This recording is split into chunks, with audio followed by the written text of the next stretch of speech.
Hello, this is Lisa Rusczyk with the podcast We Are All Psychic. Today, I still think we're all psychic. And if you're wondering why I'm playing with my little baby blanket, it's because you read the title. You're not wondering, actually. You're just like, she's doing inner child stuff. That must be her boo boo or bum bum or papa. It was just my blanket. It never had a name. I think I might have called it Blanky because I thought it was cute. But I've had this since I was born, and I used to love to play with it. And so I got a bunch of little things out that reminded me of when I was a child for this podcast. And I'm going to tell you about what it means if you don't know, or if you do, from my point of view, as understanding it, what it means in our field or in the spiritual community or in this kind of work to heal the inner child. Um, the best way to summarize that in a short sentence, other than to heal the inner child, is to say, look back at our childhood. For me in particular, I'll look back at my youth, which would I think of as probably, baby to probably around 16, 17. That's what I think of, 17 or 18. Probably 17, because when my cousin died when I was 17, that kind of made me grow up in a way that I wasn't ready for. I guess no one's really ready for that. So, inner child healing is about going back in there and finding where you might have either really truly been hurt or been mistaken about what other people's intentions were about their teaching you how to do life. You know what I'm saying? So when I said, you know what I'm saying, I'm trying to block people walking behind me if you're not watching, listeners. It's a podcast. This podcast is a video podcast on Spotify and YouTube. So guys, inner child healing. You are doing that. You're going into your past and your memories and finding things can be very uncomfortable. It can be really great.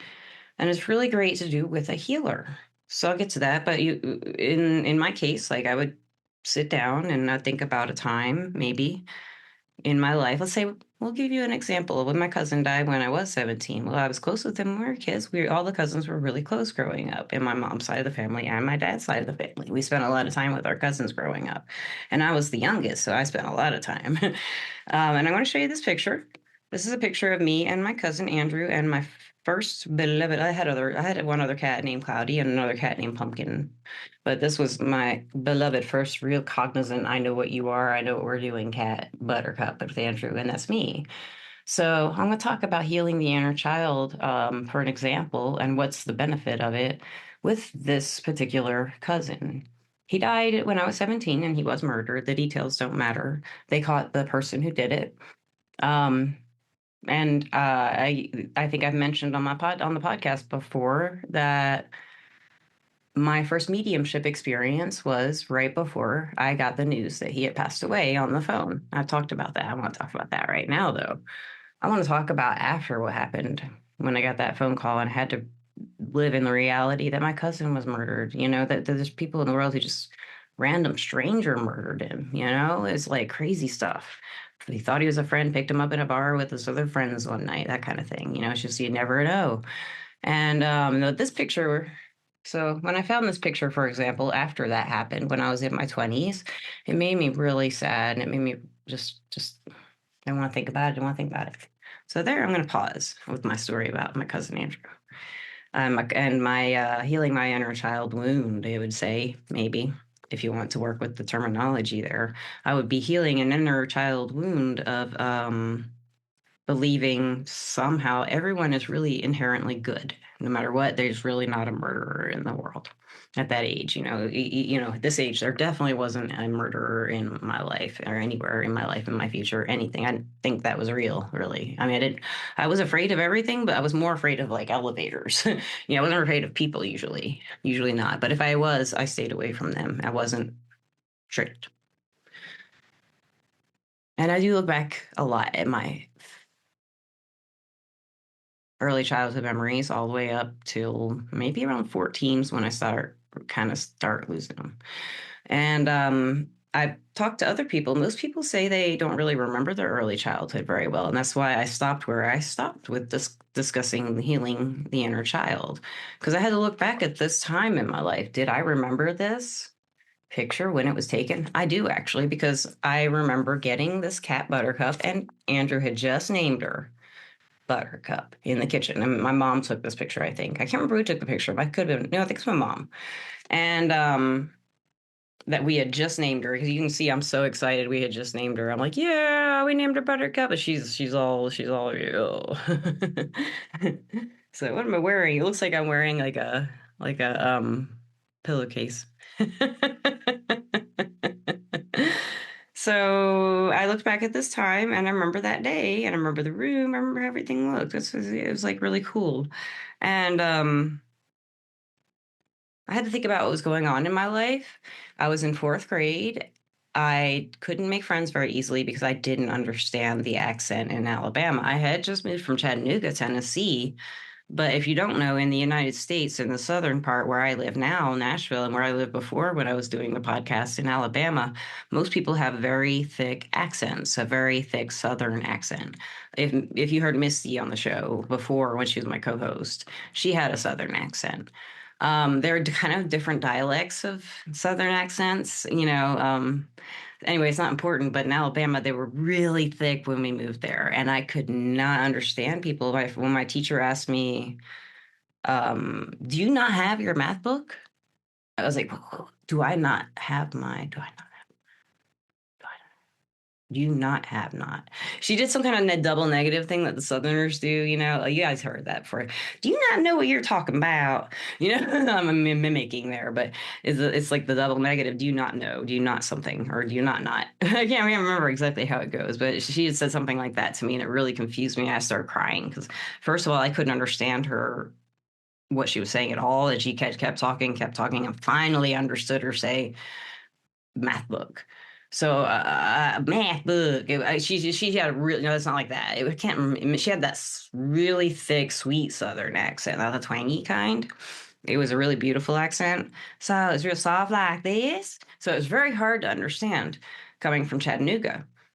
And Chattanooga at that time, I believe that I had been, my family, we had been mainly around people from the north because they were Navy friends, some of them were neighborhood friends, but they all pretty much had roots in the north and Catholicism in the north and stuff like that, Northeast. So I'm going on about my childhood because I remember it. So many people will not remember their childhood. I'm giving you little pictures of my childhood as I talk. But so I go back to this time, and I just moved to Decatur, Alabama, and I just got this cat. I couldn't really communicate. Andrew was a cousin. He was closer with my sibling than me, but when we were alone, we got along great. And older in life, we were closer. But he was the one who taught me the first chord on a guitar and how to play Free Fallin'. I'd never played it. I played piano, but I'd never played a guitar. And my grandparents had always vacationed in Marco Island in Florida near Naples. And that's where he taught me how to play free fall. And I just kind of piddled around on it and I could play. He's like, you've got a good ear. He said you should try it sometime. And I did inherit his guitar. And that's why I play music right now. And I mean, I have all my life because of it, that experience. So going back to that and trying to heal the wound around like this man's going to be in my life forever and what happened to him and look at it and I have to. I don't have to.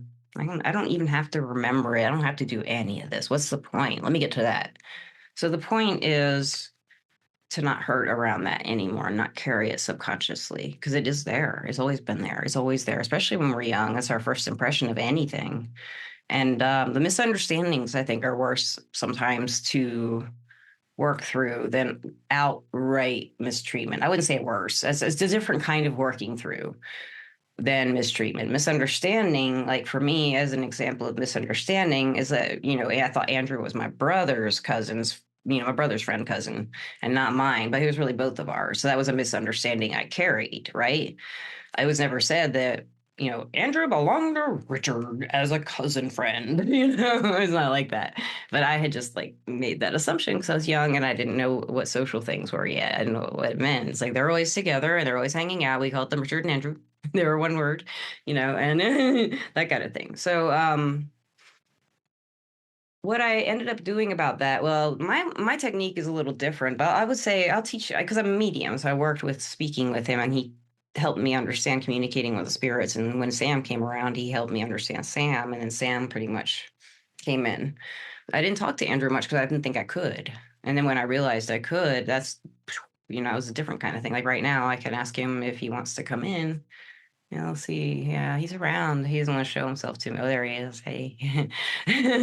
So it's cool. That's kind of how I handled it. But a lot of it was really weird way to handle it because I had to ask him and try to understand what he was saying, things I wanted to know. Ooh, block out the neighbors, listeners, and watchers if you're wondering why I'm doing jazz hands. Andrew was a great cousin, and I loved my family very much when I was younger. I spent most of my time with the family. Of course, that time I couldn't really communicate with anybody, so my family was the most important thing. Going back after he died, I probably started healing that wound with Andrew in my 20s by talking to his sister. And that was when she visited me in Phoenix, and we talked a lot about it. And I did mediumship for her regarding him, and that helped me a lot.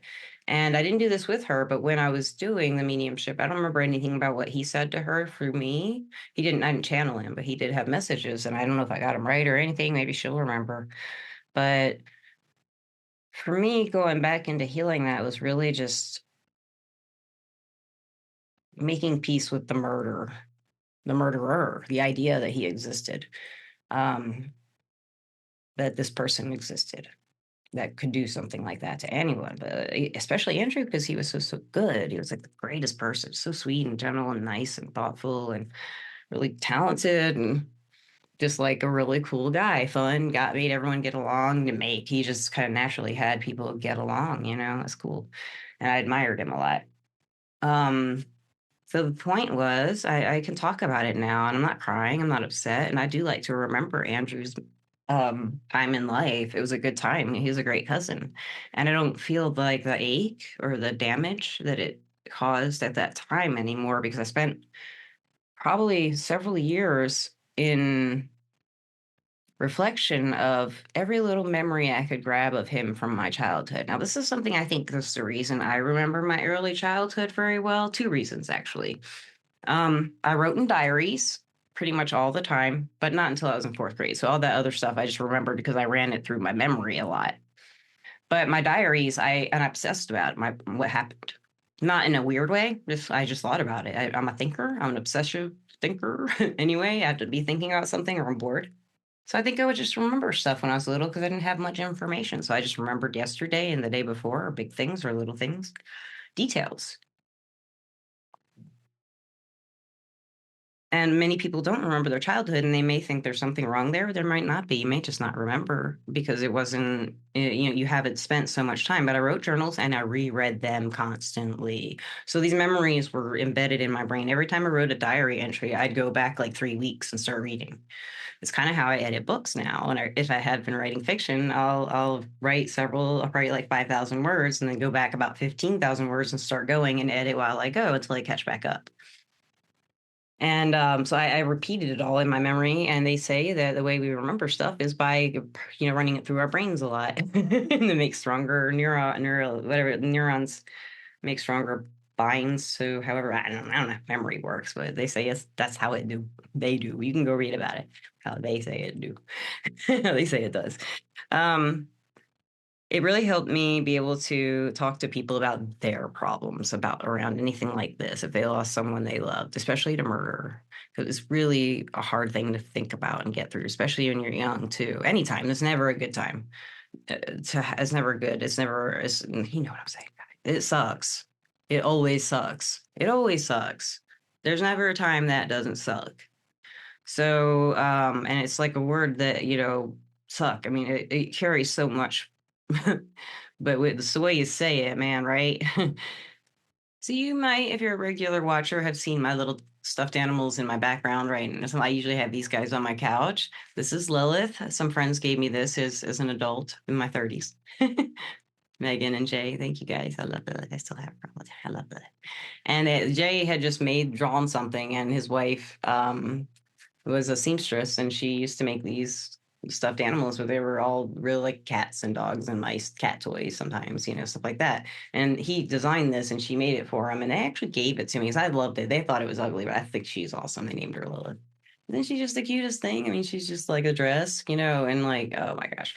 So this is like bringing out the inner child for us, part of what you can do. I'm giving you examples now of what you can do to start healing inner child.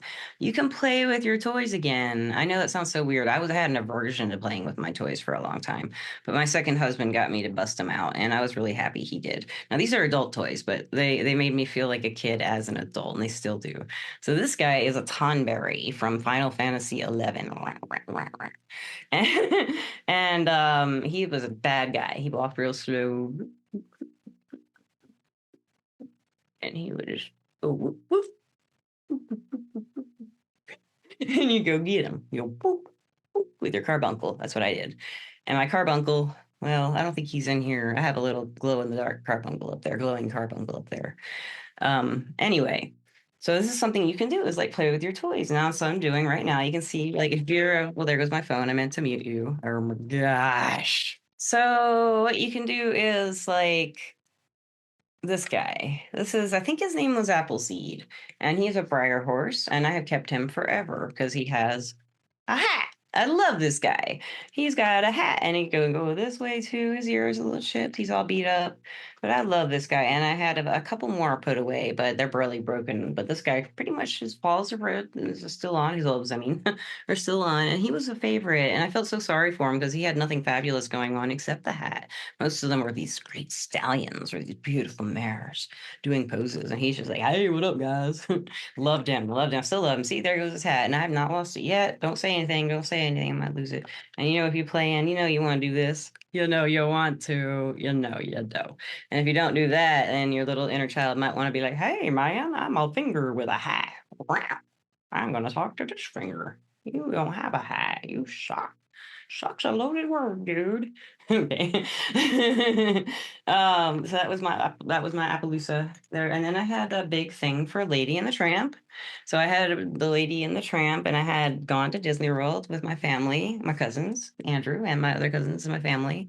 My mom went, my grandparents took us, and I got these two, and I got Scotty and the what's his name? Oh, the other one, the Basset Hound. I can't remember his name, or the not the Basset Hound. Was he a Basset Hound? I think he was a Basset Hound. He was a hound dog. So these are like Lady and Tramp, and they fit together like let's see if we put them together. That's how I always put them together. That's important, how they stand together. Like, oh, they love each other. I really liked romance, and I loved glass animals of all sizes and type, but I really like the miniature ones. I still have a ton of those all over the place. They just kind of appear. See how excited I'm getting? This is like bringing out some really happy stuff in me. And then, like, this is probably one of my favorite things as kids was rocks. So I brought a couple of rocks. And my other one of my favorite things, not rock cats, but I brought this to remind me to talk about how much I loved cats when I was a kid, because that's going to make me happier than other than one thing. I'll get there. But cats, oh my gosh, I loved cats. And I just, every time I saw a cat, I would be the happiest person, little child in the world. I have to remember. You can hear me I'm talking faster. I'm getting excited. Like, this is really genuine, guys. Like, I feel this. I feel this stuff so much. It's like my childhood stuff. So now I'm going to do something. This was my first musical instrument. This is a kazoo. My grandfather had one. I got this one for New Year's this year in a big bag of kazoos. And I like red, so I kept the red one, and it still works. Would you like to, since it's my longest standing instrument, I'd love to give you a demonstration if I can get all the candle wax off of it.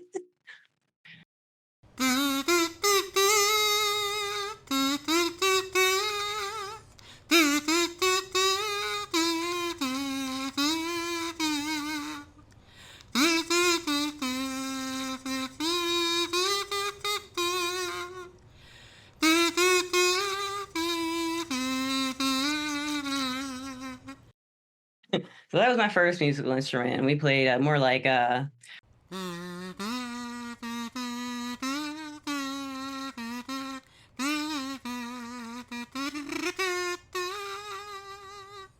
we did it every New Year's. We played with our kazoos all the time because he had his kazoo. He let us get his kazoo, or we got kazoos like randomly or something. It was my favorite thing in the whole world, the kazoo. Now I want to show you this. I did not get this as a child, and I doubt it will work right now because it doesn't like to work. It's turned off, so there's a chance. Let's see. No, it doesn't want to work. I wish I could play it for you. This is a really cool thing. Like if you've never played with one of these, I think they're called melodicas. And I love playing with this as an adult to test my pitch. But as a kid, if I had had this, I just want to show you this. Like if like because the inner child part, like what I would have done with this as a kid. Oh, I would have loved the heck out of this thing. If you don't know what this is, go look it up on YouTube. And I think they're called melodicas. No, that's melodicas, the piano thing that you blow into. I can't remember. They're on Amazon. I don't remember what they're called, but I got this guy on Amazon. I think his batteries need to be changed or hers. So doing that just like put me in such a good mood. So now I want to tell you a technique someone did with me one time. And this is something I think everybody can do themselves maybe. And after she did it for me, I think I can repeat it and remembering how she did it and do it my own way, which is what she told me to do.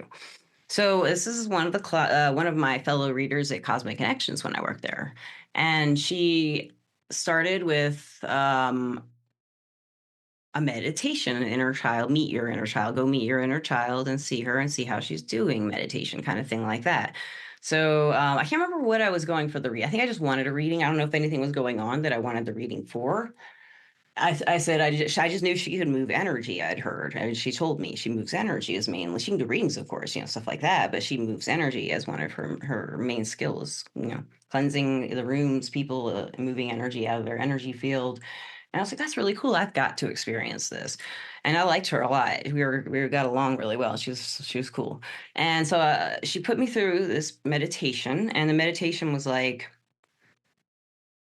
I closed my eyes and I was just sitting. I think, did I lie down? I might have lied. I don't know if I was sitting up or lying down. I can't remember, but she walked me through it. And basically, there was I don't remember the exact way she did it because I was really sucked into it. She's really hypnotic when she does it. And I remember I walked out in my imagination. I was walking around a wall, as she had said, or something like that. I came around a wall. And what I saw in my imagination was this like big mountain up this way, and I was coming around this side of it, and there was like a shelf right here. And listeners, if you're not watching, it was kind of like a big mountain with a shelf right in the middle, and it was semicircular shelf, kind of rough, and the shelf was flat where I was. And out from that came a little platform that was probably about maybe 6 feet long and maybe 12 feet long, but it was about 8 feet wide. It wasn't scary, but it was out above a big chasm. And on the other side of the chasm were more of these mountains. And it's all red in the sky and dark.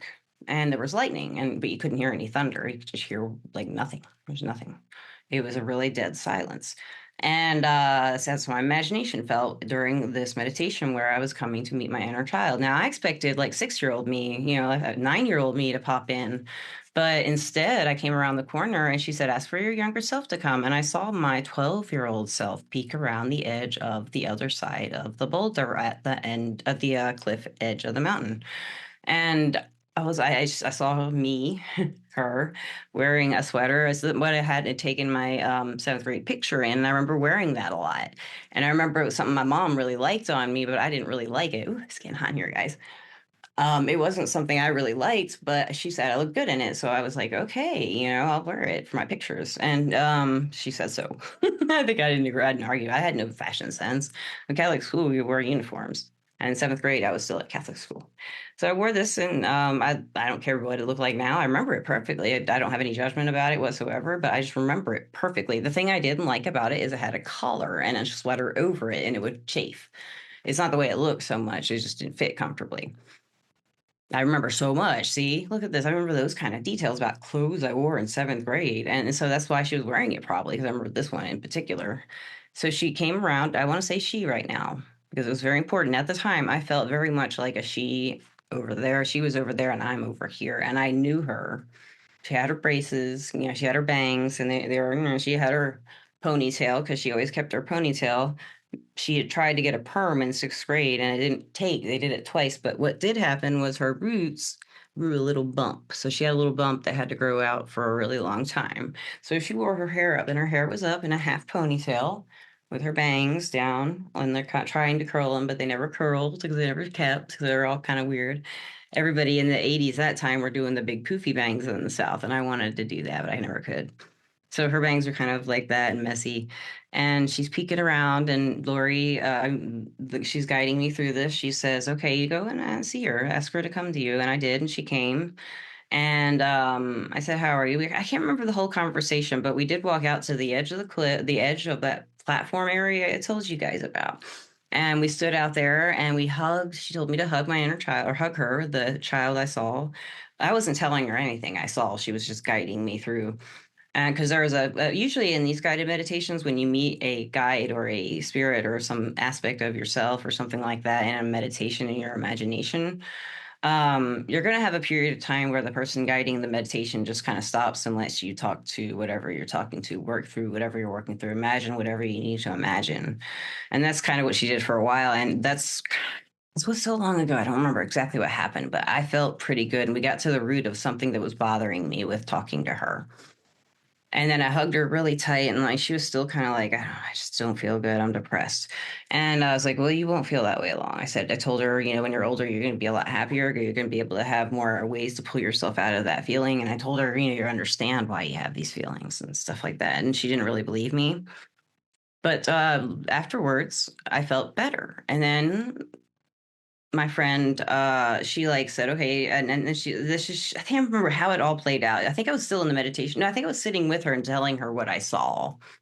And we were getting to the root of what I saw, like energetically in my body. And then she says to me, now imagine blah, blah, blah. And I can't remember what she told me to imagine, but I closed my eyes and imagined it. And I felt her energetically move this big energy block kind of feeling like it was all in through my energy field and through my body, listeners, through my heart, through my solar plexus, and down through my sacral area, my belly.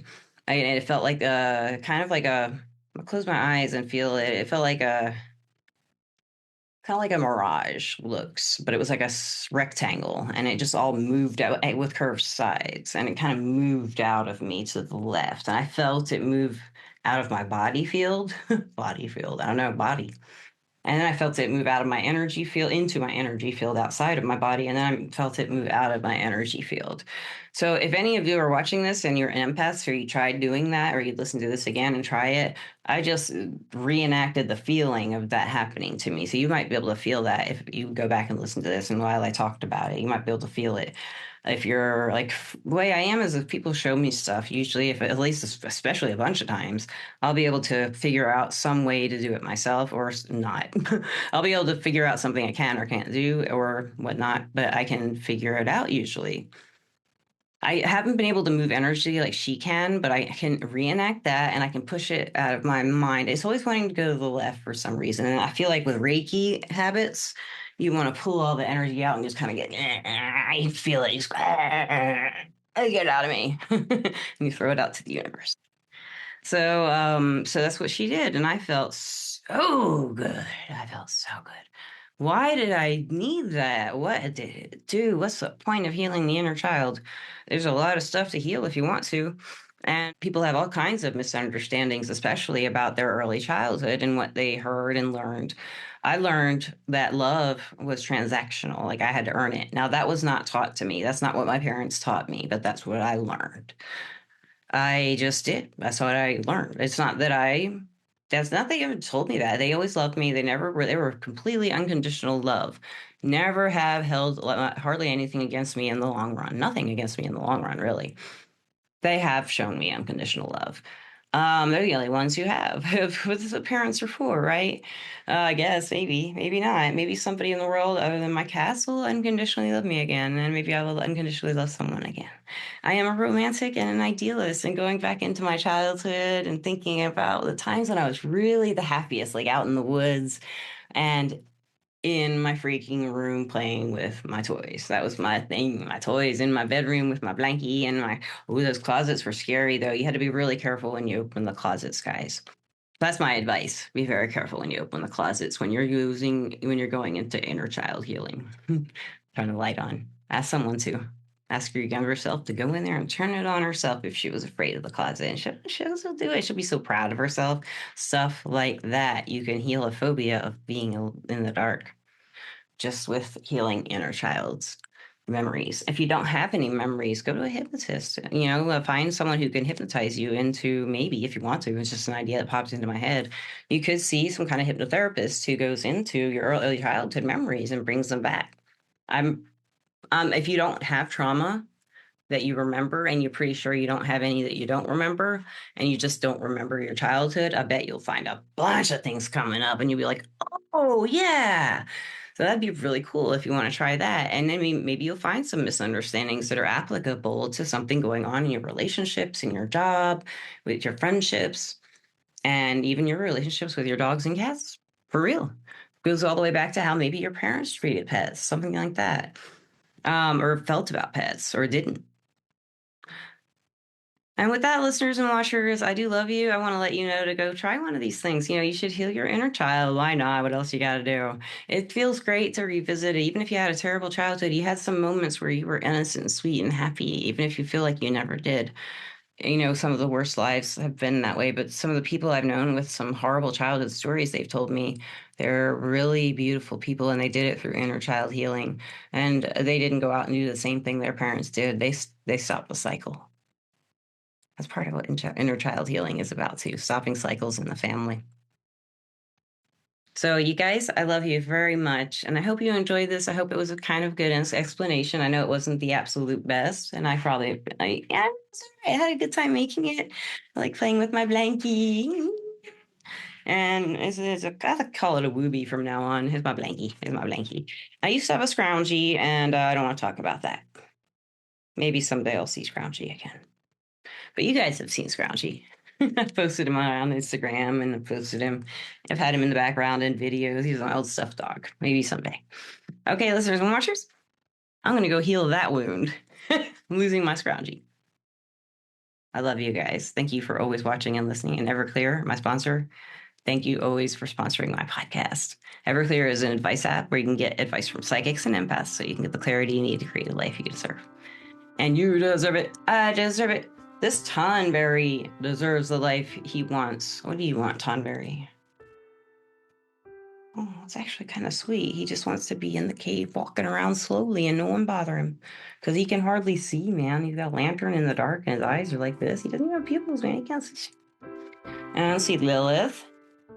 Lilith, you love the listeners and the watchers. I love you. I love you. I love you, the watchers. Thank you so much for listening. We'll see you next week or tomorrow or whenever we feel like it. Bye.